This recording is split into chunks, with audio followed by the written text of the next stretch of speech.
बिहार में जातीय गणना के आंकड़े जारी कर दिए गए हैं, लेकिन इसको लेकर जमकर बवाल भी हो रहा है। बीजेपी का कहना है कि बहुत जल्दबाजी में ये किया गया, तो इसमें कई कमियां हैं। वहीं सरकार दावा कर रही है कि डोर टू डोर जो है वो सर्वे किया गया है। हम नीरज कुमार जी जदयू के मुख्य प्रवक्ता हैं, उनसे बात करेंगे। 2 चरणों में सर जातीय गणना बिहार में हुई थी, ये 2 चरणों का प्रोसेस क्या था, थोड़ा मैं ये बताइए। देखिए, प्रथम चरण में प्रत्येक जिले में प्राथमिक शिक्षक अन्य कर्मियों सहित 2,34,668 प्रगणक एवं 40,726 उसके सुपरवाइजर बहाल किए गए, उनको प्रतिनियुक्त किया गया, उनकी ट्रेनिंग दी गई। प्रथम चरण में मकान नंबरीकरण ऑब्लिक सूचीकरण का कार्य किया गया और इस कार्य को संपन्न करने के लिए तकनीकी और व्यावहारिक रूप से प्रखंड एवं नगर निकाय के स्तर के पदाधिकारियों को प्रशिक्षित किया गया। दूसरे दौर में राज्य के सभी व्यक्तियों का गणना का वास्तविक कार्य प्रारंभ किया गया और उसमें निर्मित मोबाइल ऐप के माध्यम से अंतिम रूप से संग्रहित किया गया। इसके लिए भी प्रगणक बहाल किए गए। पुनः आंकड़ों की शुद्धता की जांच हेतु प्रत्येक पंचायत और वार्ड के स्तर पर रैंडम जांच किया गया। 7.90 करोड़ की जांच प्रखंड एवं नगर निकाय के पदाधिकारियों ने किया। ये पूरी प्रक्रिया अपनाई गई और ये स्वैच्छिक है। इसलिए अब माननीय उपेंद्र कुशवाहा जी ने कहा कि हमसे कोई पूछा नहीं, असत्य बोलते हैं। एक टिकट के लिए आप झूठ बोल रहे हैं। सच्चाई यह है कि माननीय उपेंद्र कुशवाहा जी का सीरियल नंबर है 30, बिल्डिंग नंबर है 79, उनके घर के सदस्यों की संख्या है 5।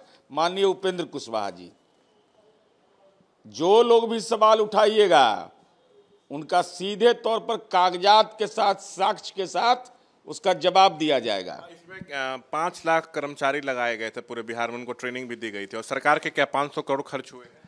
अब कितना खर्च हुआ ये अलग विषय है, लेकिन जब देश की सरकार जनगणना ही नहीं करवा रही है और आप पेच लगा ही रहे हैं, सुप्रीम कोर्ट में अप्रत्यक्ष याचिका भी दाखिल कराया, तो हम सवाल पूछना चाहते हैं कि भारतीय जनता पार्टी अगर इस पर कोई सवाल खड़ा कर रही है तो इनके पन्ना प्रमुख कहाँ रहते हैं?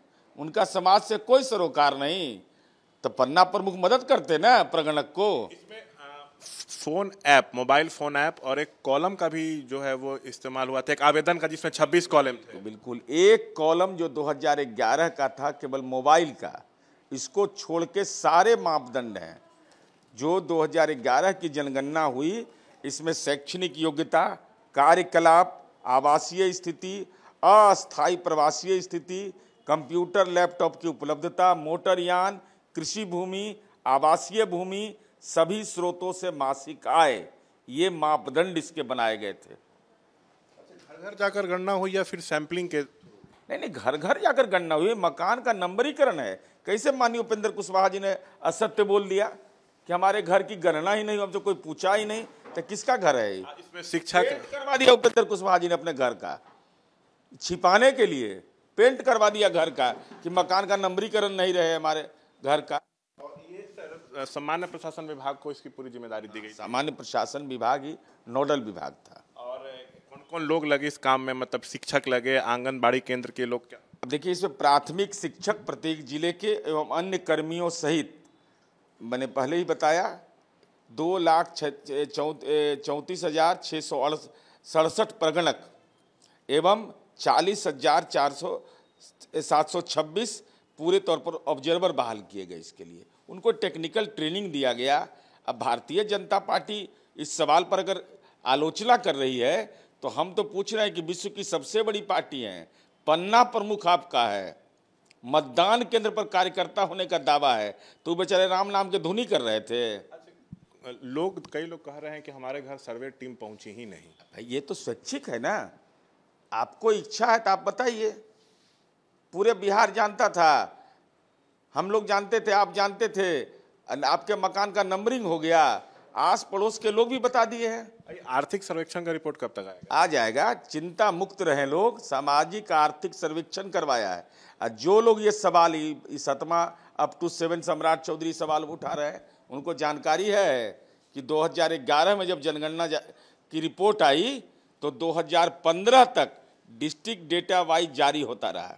ये जो जातीय गणना हुई, इसका कहना था सरकार का कि इससे पता चलेगा कि कमजोर वर्ग की संख्या क्या है और वास्तविक संख्या के आधार पर विकास कार्यक्रमों को बनाने में मदद मिलेगी।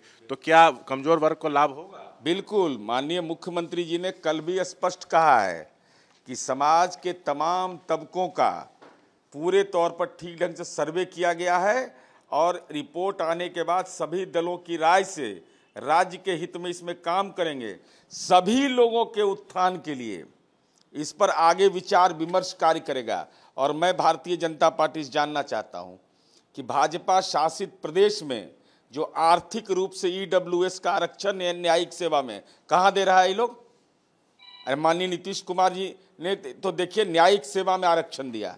न्यायिक सेवा में है कलेजा में दम, तो भाजपा बताए कि भाजपा शासित प्रदेश में कितने राज्यों में आज न्यायिक सेवा में आरक्षण मिलता है सामान्य समुदाय के कमजोर तबके को। कहीं ओबीसी साधने की तो कोशिश नहीं है? माने तो हम लोग हरि कीर्तन मंडली हैं भाई, वो हरि कीर्तन मंडली है, उनको हम लोग साधने की कोशिश क्या होता है? हम तो सच्चाई को बताना चाहते हैं। और नीतीश कुमार जी को तो बधाई देना चाहिए कि नीतीश कुमार जी की जाति की आबादी कितनी है, लेकिन नीतीश कुमार जी ने यह काम करके दिखा दिया। और देश में डॉक्टर भीमराव अंबेडकर के बाद जाति गणना का रिपोर्ट जारी करके नीतीश कुमार जी राजनीति के एक ऐसे नायक उभरे हैं कि देश की राजनीति तो उनके इर्द गिर्द घूम ही रही है। भविष्य में भी इतिहास याद करेगा इस बात के लिए कि आज़ादी के पहले गणना हुई थी। अब तरह तरह के कुतर्क लोग दे रहे हैं। भाई जब जनगणना जाति आधारित हुआ था उस समय बिहार, बंगाल, उड़ीसा एक राज्य था, तो उस समय की स्थिति और आज की स्थिति में अंतर नहीं आएगा। अब उसी के बेसिस पर आज तक के, और ये जातिगत अगर गणना नहीं करा रहे हैं तो जातिगत आरक्षण का औचित्य क्या है? ये थे तमाम मसलों पर हमसे बातचीत करते हुए जदयू के मुख्य प्रवक्ता नीरज कुमार। कैमरा पर्सन विशाल राय के साथ शशांक कुमार, एबीपी न्यूज़ पटना।